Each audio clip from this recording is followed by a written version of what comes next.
तो इस problem statement में हमारे पास में है implement a program to calculate sum of digit present in given number. So हमारे पास में ये यहाँ पर वो डिजिट है, उस पर हमको नंबर निकालना है, उसका एडिशन करना है। तो ये इनपुट हमारे पास है 1 2 3 है, तो तीनों का एडिशन 6 आना चाहिए। 1 2 0 0 है तो 3 आना चाहिए। तो कुछ यूनिट टेस्ट केसेस है हमारे पास में। तो स्ट्रेट फॉरवर्ड ये लॉजिकल प्रोग्रामिंग है, इसमें ये हमको इसमें से रिमाइंडर वैल्यू निकालना है और उसको हमको ऐड करते ही आना है। तो जस्ट क्विकली हम लोग लॉजिक राइट करते हैं। तो पर्टिकुलरली अगेन हम लोग क्या करते हैं, स्कैनर क्लास को लेते हैं एज ए इनपुट के लिए। सो स्कैनर ओबीजे, सो ये यहाँ से हम हमारा जो इनपुट है हम उसको पास करेंगे। So then we are putting our input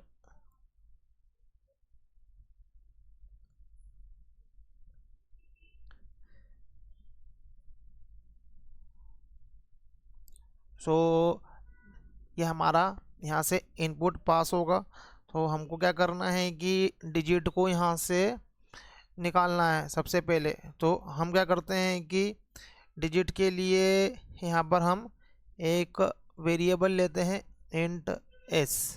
so हम हमारे लूप में हमारे पास में किसी तरीके का कंस्टेंट है n greater than is equal to 0।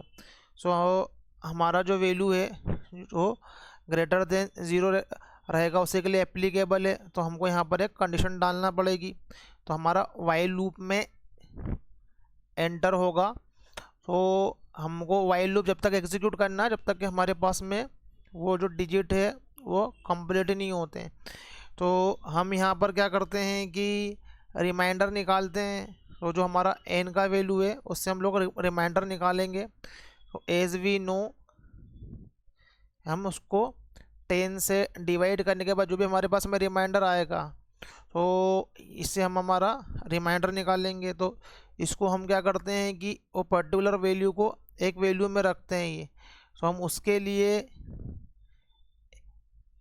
एक और इंटीजर यहाँ पर वैल्यू लेते हैं।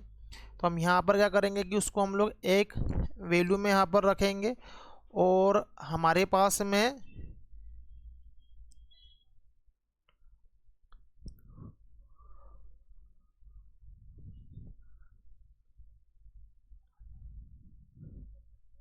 ये पर्टिकुलरली एस का जो वैल्यू है हम उसको 0 से इनिशलाइज करेंगे। तो यहाँ पर हम डी को ऐड करते हैं एस में। तो इनिशियली एस का वैल्यू 0 है, डी को हम ऐड करेंगे तो हमारे पास में एडिशन परफॉर्म होगा और उसको हम लोग पर्टिकुलरली इस एस में होल्ड करके रखते हैं।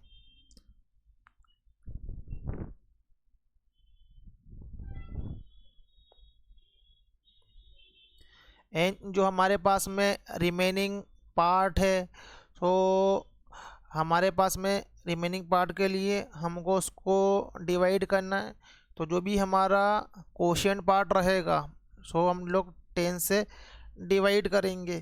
तो जो भी हमारा क्वोशिएंट पार्ट रहेगा सो उसको हम अगेन एन में होल्ड करेंगे एंड अगेन हमारा लूप जो है वो एग्जीक्यूट होगा। सो अगेन हमारे यहाँ पर में ये लूप के लिए आएगा।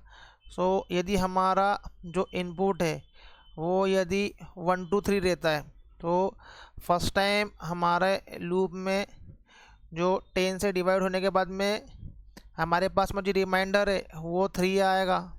तो वो जो 3 का वैल्यू है वो प्लस होगा हमारे पास में 0 में। और जो हमारे पास में n डिवाइडेड बाय 10 तो जो क्वोशिएंट का वैल्यू है वो 12 रहेगा। तो अगले लूप के लिए हमारे पास में क्या जाएगा 12 जाएगा। तो ऑब्वियसली एस प्लस डी, तो एस में एस का जो वैल्यू है वो 3 है यहाँ पर। सो अगेन ये लॉजिक कॉल होगा तो हमारे पास में जो लास्ट वैल्यू है 3 उसमें हमारा जो रिमाइंडर वाला जो पार्ट है वो ऐड होगा ये। और हमारा जो यहाँ पर क्वोशिएंट रहेगा वो 1 रहेगा, क्योंकि एक ही बार डिवाइड में हो पाएगा ये। तो फिर से हमारे पास में अगेन ये वाइल लूप में जाएगा ये। तो वैल्यू रहेगा हमारे पास में 1, तो रिमाइंडर रहेगा हमारे पास में 1। सो 3 + 2 5 जो ओल्ड वैल्यू रहेगा वो रहेगा यहाँ पर। एंड इस केस में हमारे पास में जो कोशिएंट हो जाएगा 0, तो हमारा लूप यहाँ से ब्रेक हो जाएगा। तो हमारा जो लास्ट वैल्यू जो है एस का वो हमको प्रिंट करवाना है, तो हम इसको यहाँ पर प्रिंट करवाते हैं। सो system.out.println। सो यहाँ पर हम इसको प्रिंट करवाते हैं। एक बार वेरीफाई कर लेते हैं हमने कुछ सेमी कॉलम तो लेफ्ट नहीं किया है, अदरवाइज हमको कंपाइल टाइम इशू आएगा। और स्कैनर system.out.println स्पेलिंग प्रॉपर है। तो हम कोड को रन करते हैं और हमारे टेस्ट केसेस एग्जीक्यूट होते हैं कि नहीं। यस, सो हमारे टेस्ट केसेस एग्जीक्यूट होते हैं। तो हम 1 2 3 करेंगे तो 6 हमारे पास में आ रहा है। हम 1 2 0 0 कर रहे हैं तो 3 आ रहा है। हम 1 0 कर रहे हैं तो 1 आ रहा है। और 1 9 5 कर रहे हैं तो 15 आ रहा है। तो उसके बाद में हम देखते हैं नेक्स्ट प्रॉब्लम।